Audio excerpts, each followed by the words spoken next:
Hello दोस्तों, स्वागत है आपका हमारे YouTube channel mission lecturer UK 2025 पर। तो दोस्तों, आज की क्लास में बात करते हैं उत्तराखंड के अंतर्गत उत्तराखंड का जो साहित्यिक परिचय जो हमें प्रवक्ता हिंदी के अंतर्गत देखने को मिला है। तो ये सिलेबस में काफ़ी अच्छा टॉपिक है और साथ ही दोस्तों इस पर रिलेट काफ़ी क्वेश्चंस आपको देखने को मिलेंगे, क्योंकि उत्तराखंड प्रवक्ता की भर्ती है तो यहाँ से काफ़ी कुछ आपको देखने को मिलने वाला है। तो इससे पहले की जो हमारी क्लास रही है उत्तराखंड के साहित्यिक परिचय पर आधारित, तो वो क्लास आपने काफ़ी अच्छे से देखी है और सभी का अच्छा सपोर्ट उसमें देखने को मिला है। तो आज हमारे उत्तराखंड पर आधारित दूसरी क्लास रहेगी और काफ़ी हेल्पफुल ये क्लास रहेगी दोस्तों। इसमें आज हम चर्चा करेंगे सुमित्रानंदन पंत पर, और इसको आप ज़रूर नोट्स के तौर पर प्रिपेयर भी करते रहिएगा। और साथ ही अगर आप इसको 2-3 बार सुनते हैं तो आपको मैक्सिमम चीज़ें वैसे ही याद हो जाएंगी। तो बिना देरी के हुए आज की क्लास को स्टार्ट करते हैं। पहले हम थ्योरेटिकल लेंगे और उसके बाद हम इस पर आधारित एमसीक्यू प्रश्न भी यहाँ पर सॉल्व करेंगे। तो दोस्तों, सुमित्रानंदन पंत जो हैं हिंदी साहित्य के छायावाद युग के प्रमुख कवि के तौर पे जाने जाते हैं। ठीक है, तो छायावाद युग के ये कवि हैं और इनका जो है बहुत विशेष रोल है हिंदी साहित्य के अंतर्गत। इनके जन्म की अगर बात करें तो इनका जन्म जो हुआ है वो 20 मई 1900 को, ठीक है, 20 मई 1900 को कौसानी, उत्तराखंड के कौसानी में हुआ है। ठीक है, कौसानी उत्तराखंड का एक फेमस प्लेस है, प्रसिद्ध प्लेस है दोस्तों, जहां महात्मा गांधी भी रहे थे। तो यहाँ पर 20 मई 1900 को इनका जन्म हुआ था। इनकी कविता में प्रकृति, सौंदर्य और मानवता का अद्भुत चित्रण देखने को मिलता है, इसलिए छायावादी कवि के रूप में जाने जाते हैं। और छायावादी जो भी कवि रहे हैं दोस्तों, वो प्रकृति के प्रेमी रहे हैं और उन्होंने प्रकृति की सौंदर्य और मानवता का जो है चित्रण अपनी रचनाओं के अंतर्गत किया है। तो सुमित्रानंदन पंत एक प्रसिद्ध छायावादी कवि के रूप में जाने जाते हैं और छायावाद युग के प्रमुख कवि के तौर पे जाने जाते हैं। ठीक है, अब बात करते हैं इनके बचपन का नाम जो था दोस्तों, वो था गोसाई दत्त। तो इनका जो बचपन का नाम है वो क्या है, गोसाई दत्त रहा है। प्रारंभिक शिक्षा इनकी अल्मोड़ा से हुई थी। ठीक है, स्टार्टिंग इन्होंने जो एजुकेशन ली थी कहाँ से ली थी, अल्मोड़ा से ली थी। और जो आगे की शिक्षा इनकी कहाँ से हुई थी, आगे की शिक्षा इनकी इलाहाबाद में हुई थी। कहाँ हुई थी, बचपन का नाम तो गोसाई दत्त था, प्रारंभिक शिक्षा अल्मोड़ा में हुई और आगे की शिक्षा कहाँ हुई, इलाहाबाद में। महात्मा गांधी के विचारों से प्रभावित होकर इन्होंने पढ़ाई बीच में ही छोड़ ली थी। ठीक है, तो ये महात्मा गांधी के एक अच्छे फॉलोअर रहे हैं और इनके द्वारा जो है उनके विचारों से जब ये प्रभावित हुए तो इन्होंने फिर वहाँ से अपनी पढ़ाई को छोड़ दी और जीवन भर साहित्य साधना में लगे रहे, यानी कि अपने साहित्यिक रचनाओं और साहित्य से संबंधित विशेष इनका योगदान रहा। तो उसी में इन्होंने अपने साहित्य साधना में ही अपना जीवन लगा दिया। मुख्य बात ये रही दोस्तों, बचपन में ही पंत जी का जो बचपन जो है वो हिमालय की गोद में बीता, इसलिए इनकी कविताओं में जो है प्रकृति का गहरा प्रभाव देखने को मिलता है। ठीक है, तो प्रकृति प्रेमी के तौर पर रहे हैं, इसलिए छायावाद युग के कवि बने और साथ ही जो है इनको जो है महात्मा गांधी के विचारों ने प्रभावित किया था, इसलिए इन्होंने साहित्य साधना में ही अपना जीवन यापन करना सही समझा। सुमित्रानंदन पंत दोस्तों ये छायावाद के स्तंभ कवि के तौर पे जाने जाते हैं। इसके अलावा इनमें जो है प्रसाद हैं, निराला हैं, महादेवी वर्मा हैं, ये भी छायावाद के कवि के तौर पे हैं और स्तंभ के तौर पे, स्तंभ कवि के तौर पे इनको जाना जाता है। उन्हीं में दोस्तों सुमित्रानंदन पंत का नाम भी जो है शामिल होता है, यानी कि सुमित्रानंदन पंत भी छायावाद के स्तंभ कवि के तौर पे जाने जाते हैं। इनकी जो कविताएं हैं दोस्तों किस पर आधारित हैं, प्रकृति प्रेम पर आधारित हैं, सौंदर्य और कोमलता देखने को मिलती है, यानी कि इनकी जो साहित्यिक रचनाएं हैं छायावाद के स्तंभ कवि के तौर पे, तो एक प्रकृति प्रेम देखने को मिलता है, सौंदर्य और कोमलता इनके रचनाओं में देखने को मिलता है। इसके अलावा इन्होंने अपनी रचनाओं में मानवतावाद को भी महत्व दिया है दोस्तों। ठीक है, मानवतावाद, ह्यूमैनिटी को भी इन्होंने काफ़ी महत्व दिया है अपने रचनाओं में। इनकी जो भाषा रही है दोस्तों कैसी रही है, सरल रही है, मधुर रही है और संगीतात्मक। ठीक है, तो इनकी जो भाषा रही है वो कैसी रही है, सरल, मधुर और संगीतात्मक भाषा का इन्होंने अपने रचनाओं के अंतर्गत अद्भुत तालमेल बनाया है।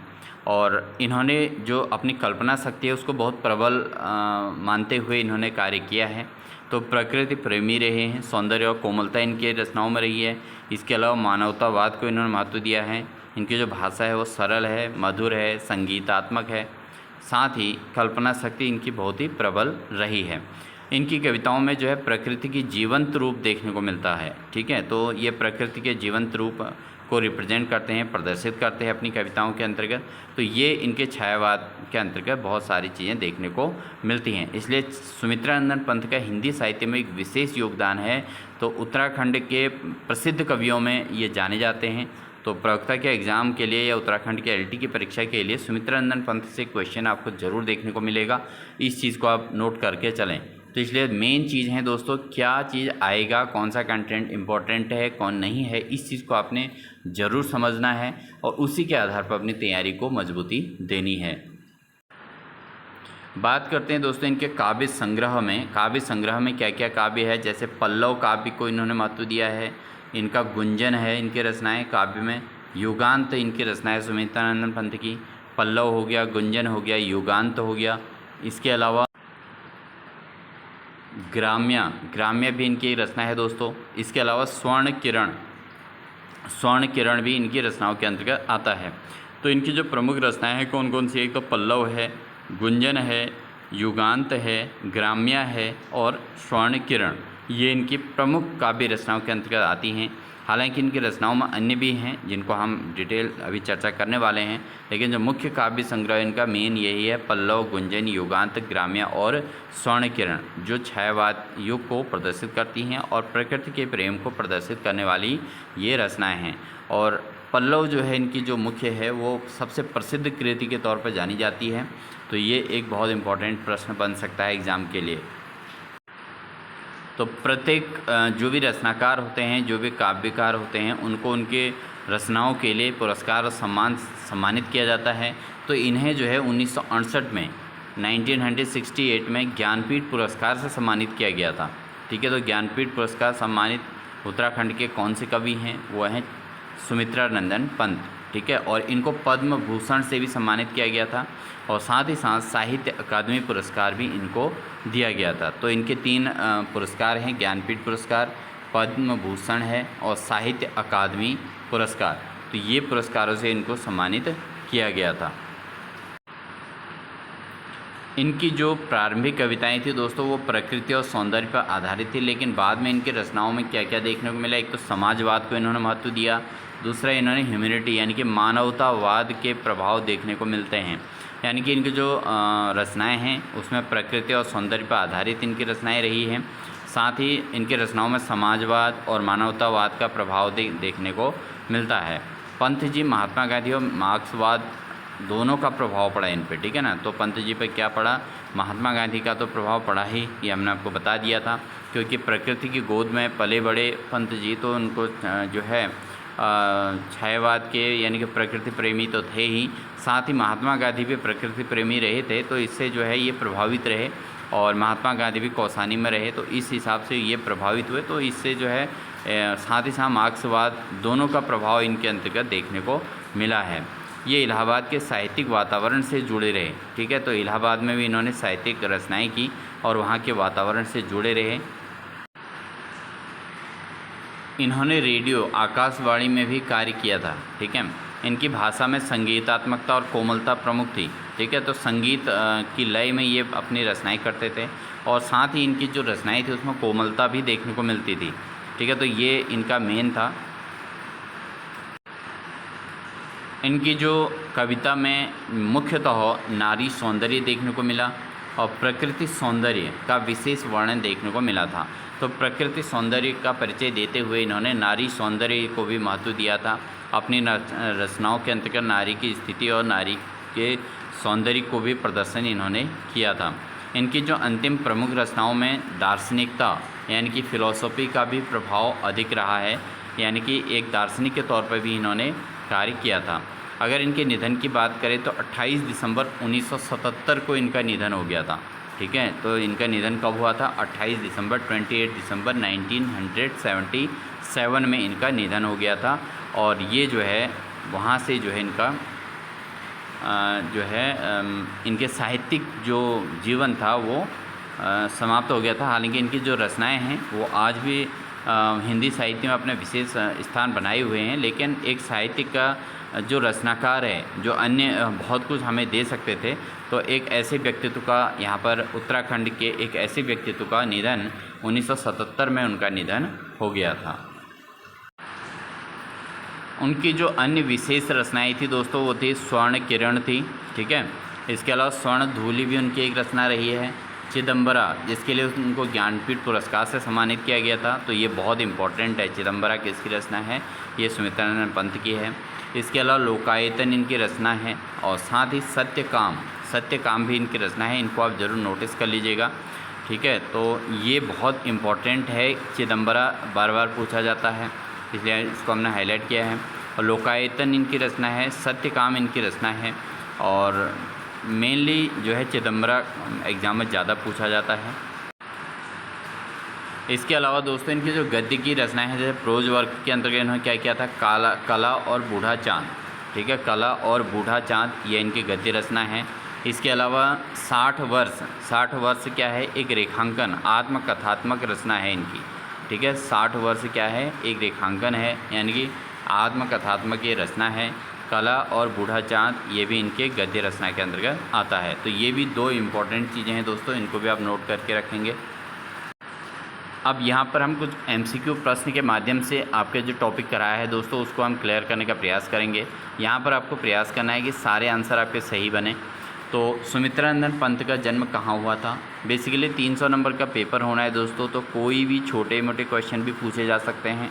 कठिन क्वेश्चन तो रहेंगे ही, लेकिन आप जो आसान प्रश्न हैं उनको भी आसान ना समझें, हर कॉन्सेप्ट को क्लियर करने का प्रयास करें, ठीक है। तो सुमित्रानंद पंत का जन्म कहाँ हुआ था? अल्मोड़ा, कौसानी, नैनीताल या देहरादून। अब दोस्तों यहाँ पर अब सामान्य सा प्रश्न है कि सुमित्रानंद पंत का जो हुआ था जन्म वो कौसानी में हुआ था, ठीक है। तो ऑप्शन नंबर बी इसका सही आंसर हो जाएगा। अगला प्रश्न है पंत जी का बचपन का नाम क्या था? तो सुमित्रानंद पंत का बचपन का नाम क्या था दोस्तों? ऑप्शन है रामदत्त, गोसाई दत्त, शिवदत्त या हरिदत्त। तो इनका जो बचपन का नाम था दोस्तों क्या था? गोसाई दत्त, ठीक है। सुमित्रानंद पंत का बचपन का नाम क्या था?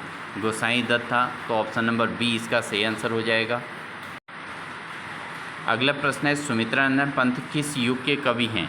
तो सुमित्रानंद पंत किस युग के कवि हैं? ऑप्शन है भक्ति काल के, रीति काल के, छायावाद के, आधुनिक काल के। तो सुमित्रानंद पंत जो हैं दोस्तों वो किस युग के कवि हैं? वो हैं छायावाद के कवि। किस युग के कवि हैं? सुमित्रानंद पंत छायावाद के कवि के तौर पर जाने जाते हैं, इसलिए ऑप्शन नंबर सी इसका सही आंसर हो जाएगा। क्वेश्चन नंबर 4 है पंत जी को किस उपनाम से जाना जाता है? तो पंत जी को किस उपनाम से जाना जाता है? जैसे राष्ट्र कवि या प्रकृति का कवि या जन कवि या क्रांति कवि। तो पंत जी को किस उपनाम से जाना जाता है? तो इनको जाना जाता है प्रकृति का कवि, प्रकृति के कवि के तौर पे इनको जाना जाता है। तो इसलिए ऑप्शन नंबर बी इसका सही आंसर हो जाएगा। बढ़ेंगे दोस्तों अगले प्रश्न में। पंत जी की प्रसिद्ध कृति कौन सी है? तो सुमित्रानंद पंत की जो प्रसिद्ध कृति है, प्रसिद्ध रचना है वो कौन सी है? ऑप्शन है कामायनी, पल्लव, मधुशाला या गोदान। तो इनकी जो इसमें जो प्रसिद्ध कृति है दोस्तों कौन सी है? पल्लव है। पल्लव इनकी रचना है, तो ऑप्शन नंबर बी इसका सही आंसर हो जाएगा। नेक्स्ट क्वेश्चन है दोस्तों पंत जी पर किसका प्रभाव पड़ा था? तो पंत जी को किन्होंने प्रभावित किया था? जैसे गांधीवाद, मार्क्सवाद, दोनों या कोई नहीं। तो पंत जी को जो सबसे ज़्यादा प्रभावित किया था किसने किया था?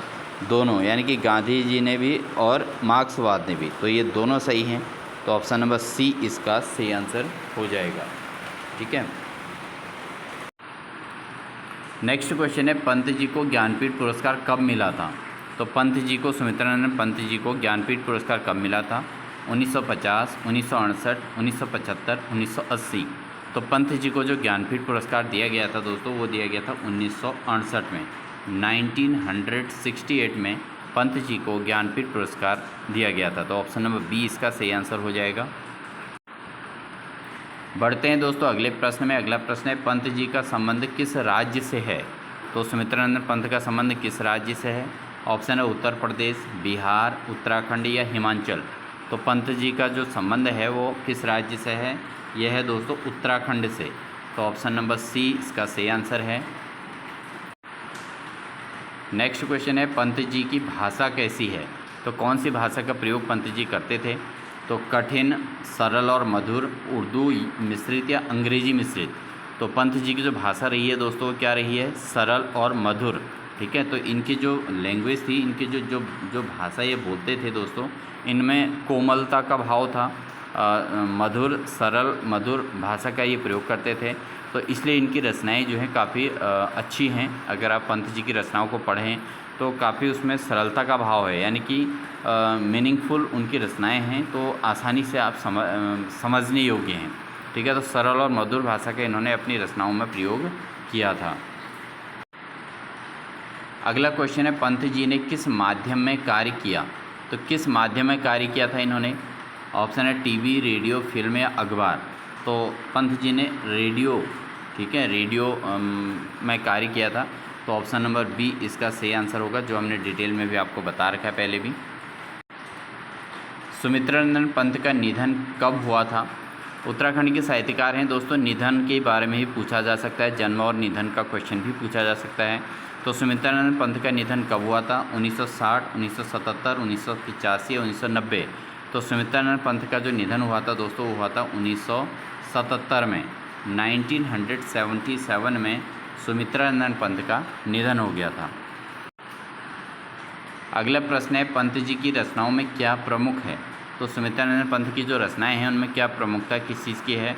ऑप्शन है युद्ध वर्णन या प्रकृति वर्णन या व्यापार या राजनीति। तो सुमित्रानंद पंत की जो रचनाएं हैं दोस्तों, वो प्रकृति प्रेमी रहे हैं और उन्होंने छायावाद के युग के अंतर्गत कार्य किया है। तो प्रकृति प्रेम तो अपने आप ही बनेगा। तो यहाँ पर प्रकृति वर्णन इसका सही आंसर होगा। तो उत्तराखंड के अधिकांश साहित्यकार जो भी रहे हैं दोस्तों, प्रकृति प्रेमी रहे हैं। तो इसलिए आप एग्ज़ाम में जब भी क्वेश्चन आएंगे तो आप उसका जो है अपने आप ही इसका आंसर समझ सकते हैं। अगला प्रश्न है, छायावाद के 4 स्तंभों में कौन इनमें शामिल नहीं है? जैसे ऑप्शन है प्रसाद, निराला, महादेवी वर्मा या प्रेमचंद। तो छायावाद के 4 स्तंभों में इनमें से जयशंकर प्रसाद हैं, निराला हैं, महादेवी हैं, ठीक है, महादेवी हैं। तो ये सभी छायावाद के स्तंभ हैं। इसके अलावा सुमित्रानंद पंत भी छायावाद के स्तंभ हैं। तो 4 स्तंभों में चौथा सुमित्रानंद पंत हैं। तो यहाँ के इसमें देखा जाए तो प्रेमचंद जो है छायावाद के स्तंभों के अंतर्गत शामिल नहीं हैं। तो ऑप्शन नंबर डी इसका सही आंसर होगा, क्योंकि यहाँ पूछा गया है कौन नहीं है। अगला क्वेश्चन है दोस्तों, गुंजन किसकी रचना है? तो गुंजन किसकी रचना है ये बताना है। ऑप्शन है निराला की, पंत की, प्रसाद की या महादेवी वर्मा की। तो जो गुंजन रचना है दोस्तों, वो किसकी रचना है? वो है पंत की, ठीक है। पंत की मेन चिदम्बरा है दोस्तों, ठीक है, सुमित्रानंद पंत की। गुंजन है और पल्लव है, ठीक है। ये बार बार पूछे जाते हैं, इनको आप नोट करके चलेंगे और माइंड में बिल्कुल सेट करके चलें, जिससे आपका एग्ज़ाम में कोई भी क्वेश्चन गलत ना हो। क्योंकि वहाँ पर आपको बहुत सारे लेखकों के, बहुत सारे कवियों के बारे में आपको रचनाएं देखने को मिलेंगी, तो वहाँ पर कन्फ्यूजन हो सकता है।